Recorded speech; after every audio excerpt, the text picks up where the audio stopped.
크고 화려한 것을 좋아하는 이 세상 기준으로 볼 때 천국은 되게 작고 볼품이 없어요. 보잘것없어 보이고 잘 눈에 띄지도 않아요. 여러분 실제로 겨자씨를 보신 적 있나요? 저희 학교 다닐 때 겨자씨 그거 이렇게 코팅해가지고 학생에서 막 나눠주고 막 그랬어요. 진짜 작아요. 이렇게 잘 봐야 돼요. 색깔도 갈색이고 거의 반투명해가지고 보일 듯 말 듯해요. 그렇게 작은 씨가 천국과 같다. 무엇이? 천국의 시작이 그렇다는 거예요. 그러니까 보일 듯 말 듯, 있는 듯 없는 듯 천국은 그렇게 시작한다. 그런 말이죠. 근데 중요한 건 뭐죠? 천국은 아무리 작아도 천국입니다. 그렇죠? 교회도 그래요. 아무리 작아도 교회는 교회입니다. 네. 주님은 우리에게 왜 이렇게 조그마니 그렇게 안 물어보세요. 물어보신다면 뭘 물어보시겠어요? 진짜니 가짜니 그것만 물어보세요. 진짜면 작아도 천국이고요. 진짜면 작아도 교회 맞아요. 근데 아무리 커도 가짜면 교회 아니고요. 아무리 크고 화려해 보여도 저거 천국 같아 그래도 아닌 건 아닌 거예요. 본질이 중요해요. 크기보다. 그런데 천국은 작게 시작한다고 예수님이 말씀하셨다는 점. 그러니까 작은 것에 대해서 우리가 부끄러워할 필요가 없어요. 천국은 원래 그런 거예요.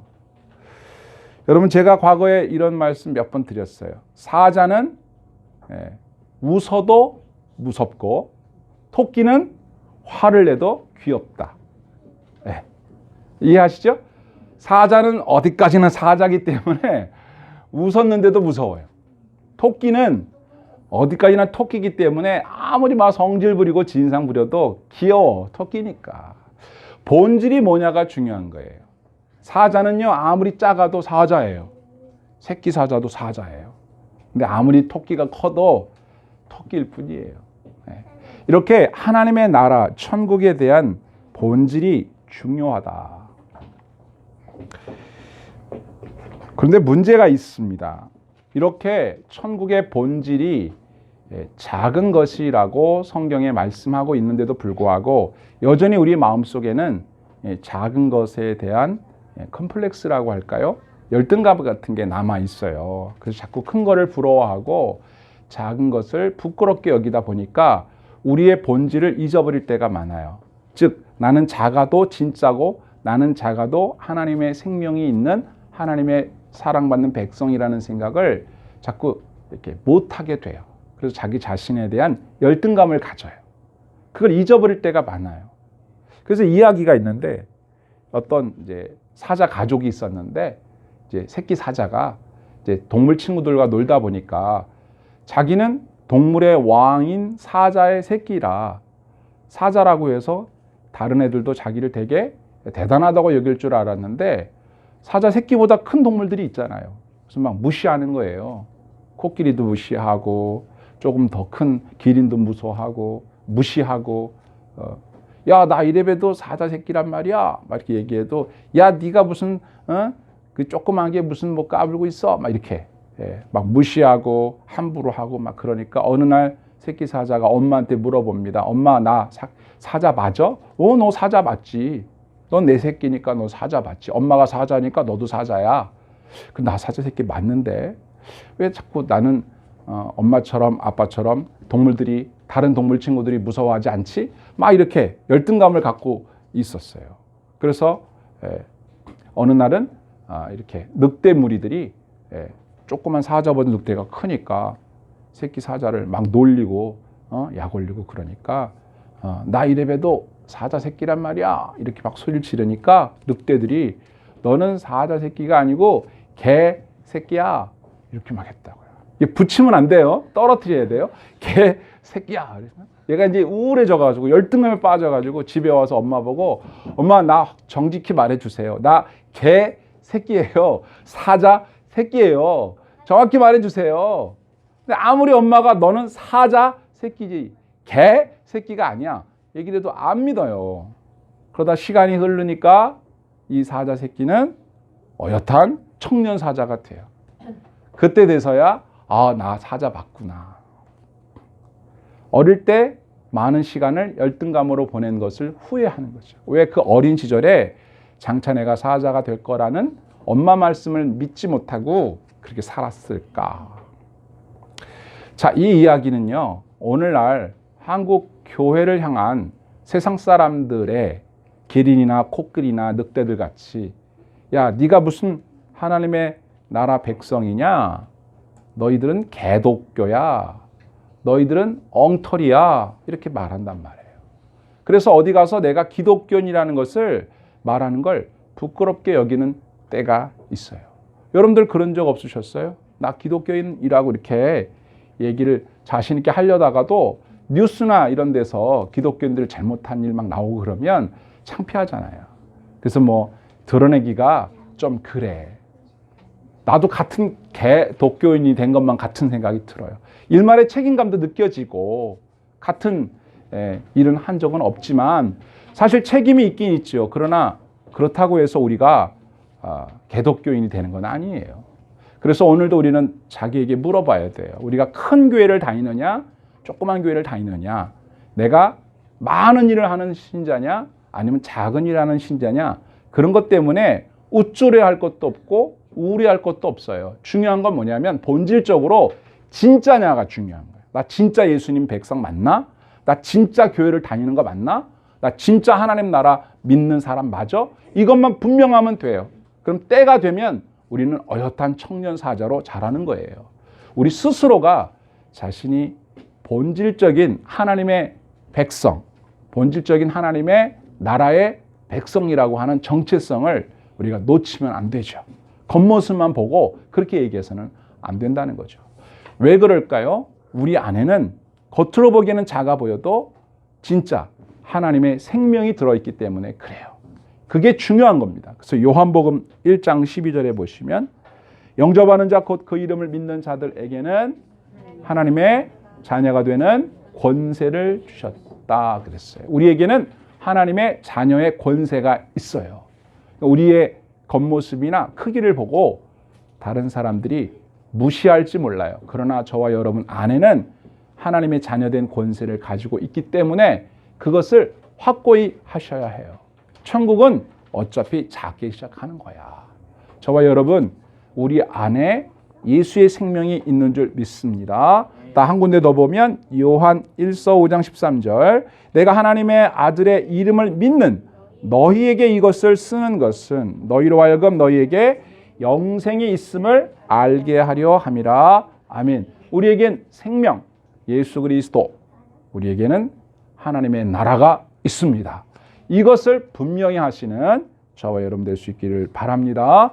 만약에 예수님 믿는 신자로서 어려움을 당했을 때에도 부끄러워할 것이 없어요. 베드로 전서 4장 16절에 보면 만일 그리스도인으로 고난을 받으면 부끄러워하지 말고 도리어 그 이름으로 하나님께 영광을 돌리라. 아멘.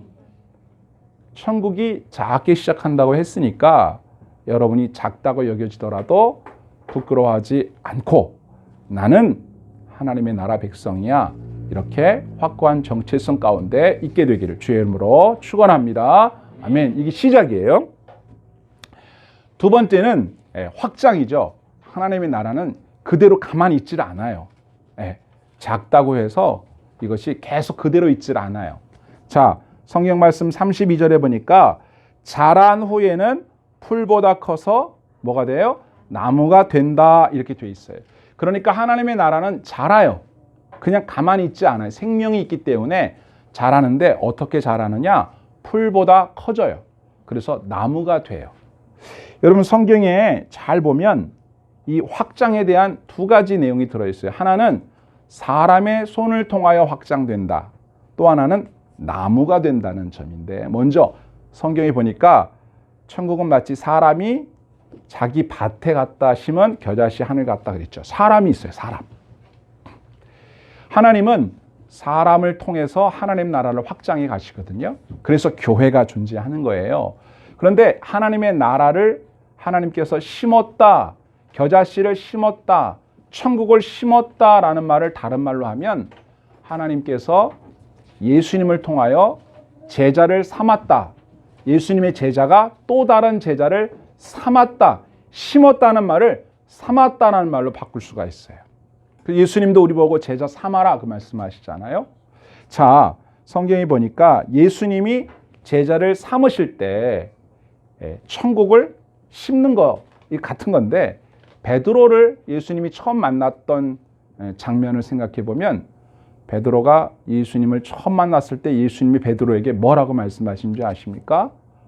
대단한 말씀을 하세요. 첫 만남인데 요한복음 1장 42절에 보니까 내가 요한의 아들 시몬이니 장차 게바라리라 하시니라. 게바는 번역하면 베드로라. 첫 만났는데 네가 요한의 아들 시몬이지, 그런데 앞으로는 장차 너를 게바라고 할 거야. 지금이 그렇다는 게 아니라 앞으로 내가 너를 심을 거니까, 내가 너를 제자로 삼을 거니까. 여러분, 시몬이라는 사람의 이름을 게바로, 아람어로 게바는 반석이라는 뜻이에요. 그냥 육중한 바위, 큰 바위란 뜻이에요. 이걸 헬란 말로 하면 베드로, 페트로스가 되는 거고, 아람 말로는 게바가 되는 거예요. 그러니까 이름을 바꿔주는 거죠. 근데 앞으로 넌 이렇게 될 거야, 이렇게. 지금은 아니라는 거죠. 그러나 앞으로 된다는 거예요. 누가 그렇게 해준다는 거예요? 예수님이 그렇게 해주겠다는 거예요. 네가 알아서 이렇게 되라 그 말이 아니라 내가 너를 그렇게 해주겠다. 사람이 밭에 갖다 심었으니까 싹이 나고 풀이 되고 나무가 되는 거지, 안 심으면 그냥 그대로 있는 거죠. 중요한 건 하나님께 붙잡힌 바 되고, 예수님께 붙잡힌 바 되고, 예수님의 제자로 삼아지고, 또 교회를 통해서 하나님의 일꾼으로 삼아지는 게 중요해요. 이렇게 만나야 돼요. 하나님과 사람을 통하여 이루어지는 역사이기 때문에 만나야 돼요. 그래서 교회가 계속 만나서 교제를 하고 하나님 말씀을 함께 나누고 만나고, 사람들의 손길을 통해서 이렇게 하나님 나라가 확장되어 가는 거예요. 그래서 우리가 하나님 나라를 전파하는 교회가 되자 그랬잖아요. 그게 바로 하나님이 우리를 통하여 일하신다는 뜻이죠. 사람이 없으면 하나님께서 직접 하실 수도 있겠지만, 하나님이 사람을 불러서 교회로 삼으신 이유는 하나님 나라를 확장해 나가시려고 하는 계획이기 때문이에요. 그래서 샘플로 보여주는 거예요, 성경에. 그 한 사람 제자 베드로를 아마 주목해 보면 여러분 아시는 대로 베드로가 처음부터 반석 같은 사람 아니었거든요. 지금은 우리가 대단한 사람으로 알지만 베드로 전후서도 쓰고, 그죠? 그 사람은 엄청난 사람이죠. 우리가 이렇게 비교할 수 없을 만큼. 근데 처음에는 안 그랬고요. 베드로 여러분 아시다시피 고기 잡는 어부였잖아요. 그리고 성격이 어떤 사람이냐면 되게 부정적인 사람이에요. 그래서 베드로의 행적을 쭉 추적해 보면 맨날 안 해요, 못 해요, 안 돼요, 맨날 그런 말이 많아요. 됩니다, 할렐루야, 이런 말은 별로 없고 안 된다는 말이 많아. 몇 군데 여러분 찾아보세요. 먼저 요한복음 13장 8절에 보면 예수님이 그 유명한 제자들의 발을 씻기는 장면이 나오잖아요. 근데 베드로가 뭐라 그래요? 내 발을 씻기지 못하십니다, 안 돼요, 그런다고요. 그래서 예수님이 어이가 없어서, 야, 내가 너 발 안 씻기면 나하고 무슨 아무 상관도 없어. 그랬더니, 그래요? 그럼 목욕도 시켜주세요. 이렇게 좀 정서적으로도 좀 그래. 그리고 뭔지도 모르고 안 돼요, 이 말부터 하는 사람이에요. 또 성경에 마태복음 16장 22절에 보면 예수님이 예루살렘에 올라가서 십자가 질 거다 이런 얘기하면, 아, 그렇습니까 주님? 그럼 이렇게 진지하게 나와야 되는데, 그럼 안 됩니다, 그런 거 하시면 안 됩니다, 이런 식으로 얘기를 해요. 예수님 뭐라 그랬어요? 사탄아 물러가라. 네가 사람 일만 생각하고 하나님은 생각 안 하냐? 도대체 아무 생각이 없냐 너는.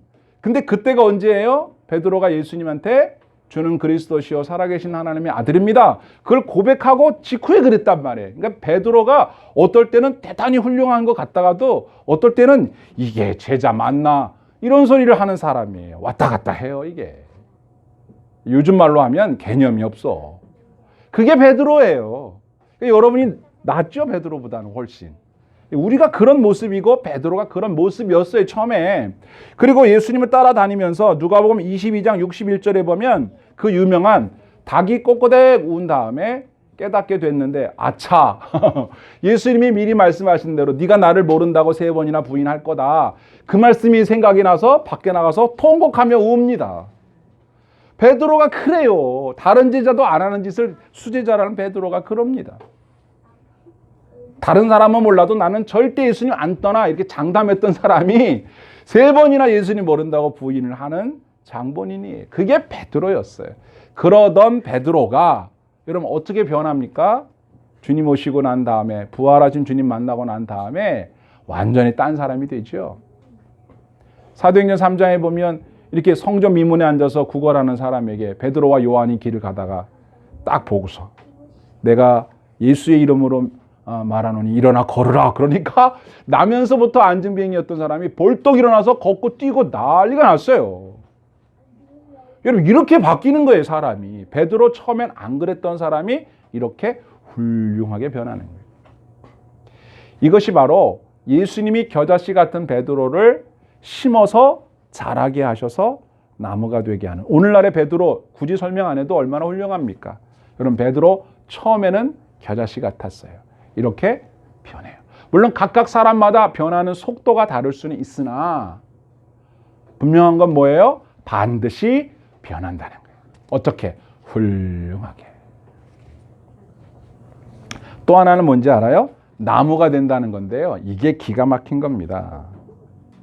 여러분 겨자씨가 나무가 되지를 않죠, 사실은. 겨자는요 자라봤자 풀나무예요. 풀. 뒤에 말씀을 드리겠지만 겨자는 이렇게 커다란 나무가 될 수가 없어요. 근데 그렇게 됩니다. 자기도 몰랐고 다른 사람도 상상할 수가 없어요. 그게 바로 천국의 확장이에요. 여러분 미운 오리 새끼 동화 아시죠? 다 똑같은 오리였었잖아요. 그렇죠? 나중에 크니까 다 오리가 아니라 얘는 뭐야? 백조였던 거야. 그거예요, 그거.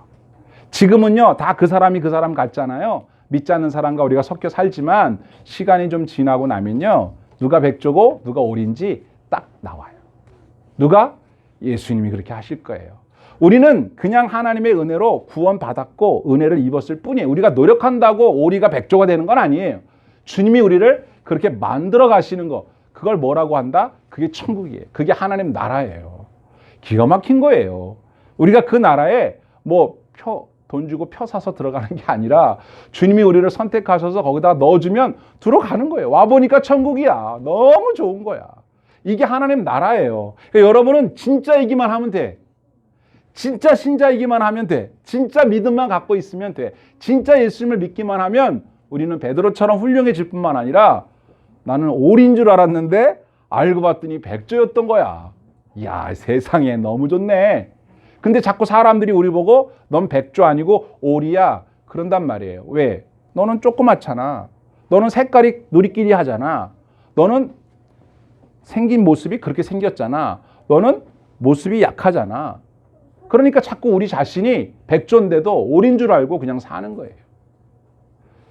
성경의 주님이 분명히 말씀하십니다. 너희들은 겨자씨처럼 사람들에게 업신여기고 그렇게 생각할지 모른다. 그러나 너희들 안에는 생명이 있기 때문에 반드시 성장하고 확장하게 될 거라는 걸 어떻게 하라는 거예요? 믿으라는 거죠. 여러분 믿으시기를 축원합니다. 한번 여러분 이렇게 손을 얹고 나는 하나님의 진짜 백성입니다.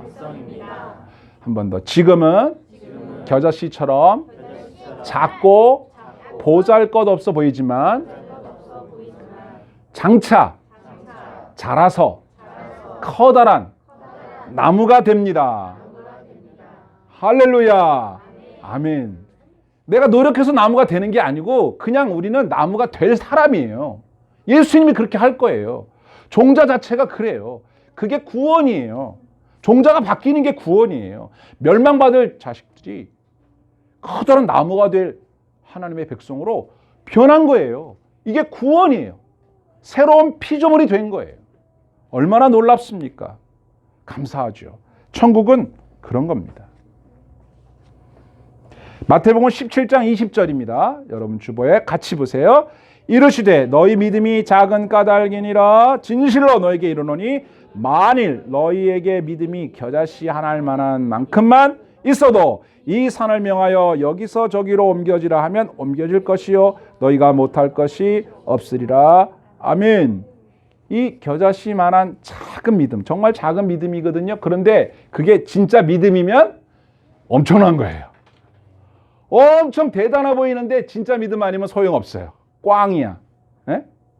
그런데 되게 작은데도 진짜면 엄청난 일이 일어난다고요. 본질을 말하는 겁니다. 저와 여러분들이 믿음이 겨자씨만큼 작게만 있어도 주님께서 우리를 통하여 놀라운 일을 해내실 줄 믿습니다. 그걸 우리 기다리고 있는 거예요. 그게 천국이거든요. 자, 그럼 세 번째 천국의 완성인데요. 자, 기가 막힙니다. 저는 이 말씀 준비하면서 진짜 흥분된 부분이 나오는데, 먼저 32절 하반절에 보니까 나무가 된 다음에 어떻게 된다고요? 공중에 새들이 와서 그 가지에 깃들인다 이렇게 되어 있어요. 이게 천국의 완성된 모습이에요. 겨자씨 작은 게 자라더니 풀처럼 커지더니 이제 나무로 변해서 거기 새들이 와 깃들어.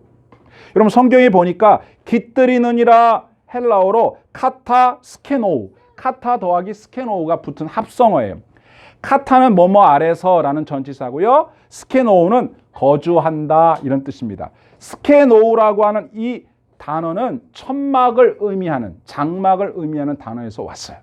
그러니까 무슨 얘기입니까? 깃들인다라고 하는 말은 천막 짓고 산다 그 말이에요. 천막 아래서 산다. 그러면 새들이 와서 깃들인다는 말은 뭐예요? 새들이 천막 져요? 뭐 한다는 거예요? 둥지를 틀고 나무 아래서 산다 그 말이에요. 여러분 새들이 둥지를 틀 만한 나무는 커다란 나무가 아니면 둥지를 못 틀어요. 왜일까요? 짐승들이 와서 알을 먹어버리니까. 그래서 두껍고 큰 나무 아니면 새들이 둥지를 틀 수가 없어요. 잠깐 앉았다 갈 수는 있어요. 그런데 둥지를 틀 만한 나무는 아무 나무나 안 돼요. 잘 보세요. 겨자씨가 자라서 풀이 됐는데 그 풀이 나무로 변해서 새들이 둥지를 틀 만한 나무로 변했다는 거예요. 이 놀라운 사실이에요. 제가 원문을 찾아봤더니 이 겨자는요 허브에 속합니다. 허브. 여러분 향이 있고 맛이 있고 약효가 있는 풀들을 허브라고 하잖아요. 이 허브예요. 허브가 겨자예요. 근데 이것은 나무가 자라봤자 굵은 나무가 못 돼요. 그냥 키는 클 수 있어요. 2m까지도 큰다고 그래요. 종자에 따라서. 그런데 이 겨자는 새들이 둥지를 틀 만한 나무가 아니에요. 그런데 여기는 깃들인다 그랬잖아요. 풀이에요. 풀인데 얇은 줄기가 얇은 나무로 키 크고 풀이 있어서 그냥 커다래지기만 한 걸로 끝나는 게 아니라 새들이 깃들일 만한 나무로 어떻게 된다는 거예요? 변한다는 거예요. 이게 천국의 복음이에요. 여러분 가만 생각해 보세요. 콩 심은 데 콩 나고 팥 심은 데 팥 나는 건 세상 법칙이잖아요. 그죠? 근데 5병이어 가지고 5천 명이 먹어버려요. 이게 뭐예요? 천국입니다. 하나님 나라예요. 물이 변하여 포도주가 됩니다. 에이 그런 게 어딨어. 천국에는 그런 게 있습니다. 눈먼 자가 보게 되는 역사가 있어요. 못 듣던 사람이 들어요. 저는 자가 일어나 걷고 뜁니다. 심지어는 죽은 자가 살아납니다. 할렐루야. 이게 천국이라고요. 허브의 허브 겨자는. 근데 그 나무 트리가 되는 트리. 그래서 헬라어로 허브는 라카논이라는 단어를 쓰고요. 트리는 덴드론. 그러니까 라카논이 덴드론이 되는 거야. 멸망받을 죄인이 하나님의 자녀가 되는 거예요. 지옥 갈 백성이 천국 백성이 되는 거예요. 이거보다 기적이 어디 있어요? 저와 여러분이 구원받은 것은 기적입니다. 미라클이에요. 지난 주일날 사람이 바다 위를 어떻게 걸어가요? 말도 안 되는 소리지. 그런데 베드로가 몇 걸음이지만 걸었다 이 말입니다. 이게 천국이에요. 저와 여러분이 보기에는 겨자씨처럼 아주 보잘것없는 사람인데 나중에 여러분이 대단한 사람으로 변해요. 사람들이 다 뭐라 그럴까요? 어휴 해가 서쪽에서 뜨겠네. 기적이야. 그렇습니다. 기적입니다 여러분. 하나님 나라 복음은요 이런 거예요. 주님이 우리에게 말씀하시는 하나님의 나라, 우리를 초대하시는 그 나라는 콩 심은 데 콩 나고 팥 심은 데 팥 나는 그런 일반적인 그런 나라가 아닙니다. 누가? 하나님이 다스리시는 천지 만물을 창조하신 하나님이 왕이신 나라이기 때문에 다른 거예요. 나 이제 주님의 새 생명 얻은 몸 옛것은 지나고 새 사람이로다. 죄인도 원수도 친구로 변한다. 변한다. 변하는 거예요. 우리가 노력해서 아니에요. 시간이 흐르면 아니에요. 주의 능력으로 변한다. 변한다. 이게 하나님 나라입니다. 왜? 하나님이 다스리니까. 지혜가 없던 사람이 하나님의 은혜로 지혜를 얻게 되고, 건강이 약했던 사람이 건강을 얻게 되고, 성격적으로나 품성적으로 전혀 안 그럴 것 같은 사람이 변한다. 변한다. 하나님의 나라만 가능해요.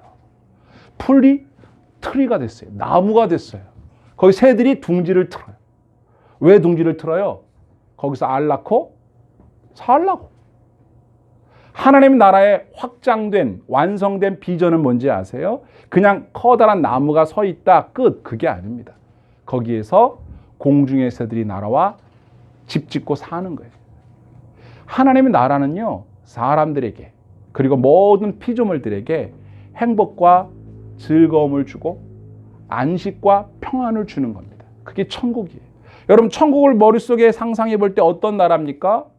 천국은 행복한 나라잖아요. 그렇죠. 누구나 가고 싶어하는 나라잖아요.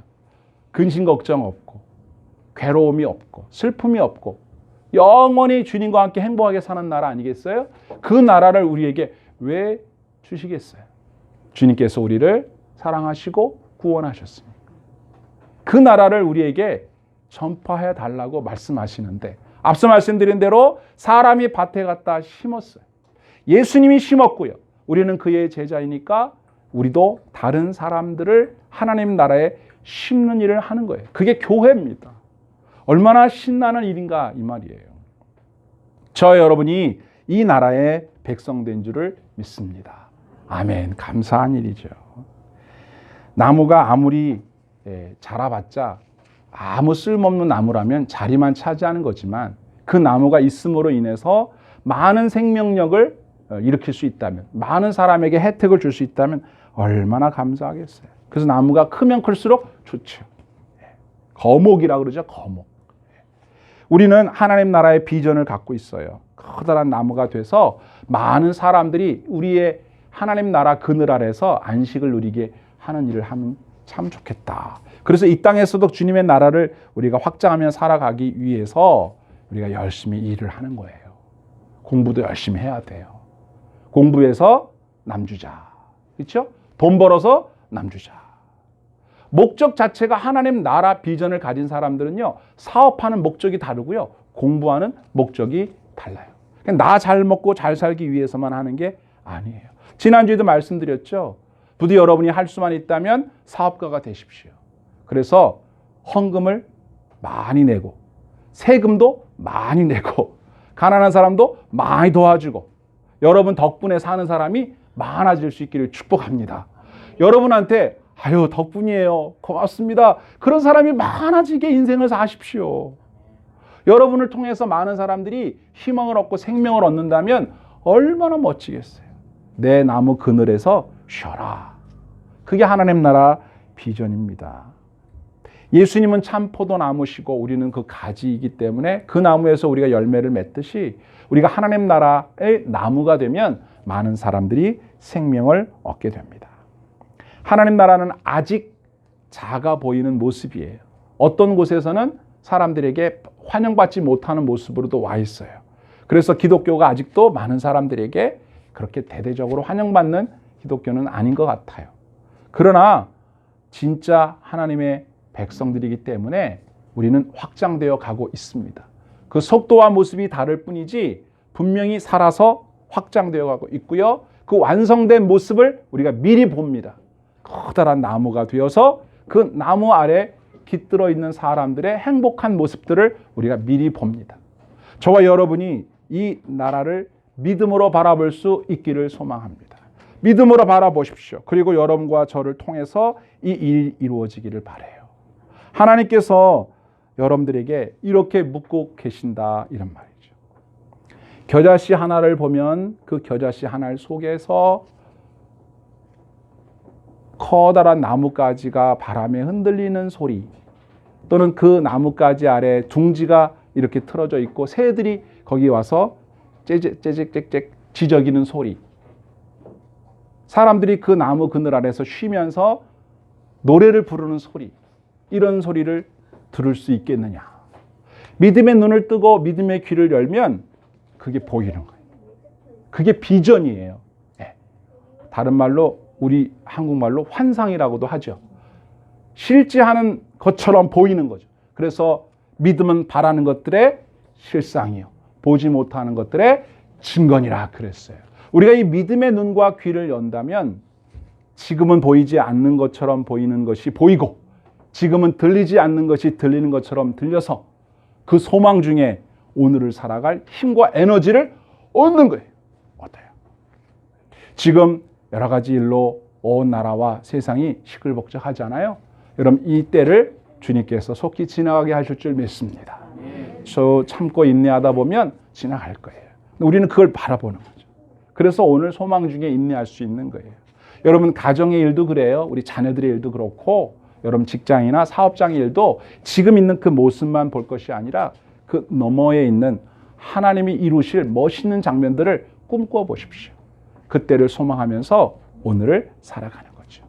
저와 여러분이 할 수 있다, 하면 된다 라고 말할 수 있는 건 내가 자신감이 있어서가 아니라 주님이 그렇게 해주신다고 약속하신 약속을 믿는 믿음이 있기 때문이에요.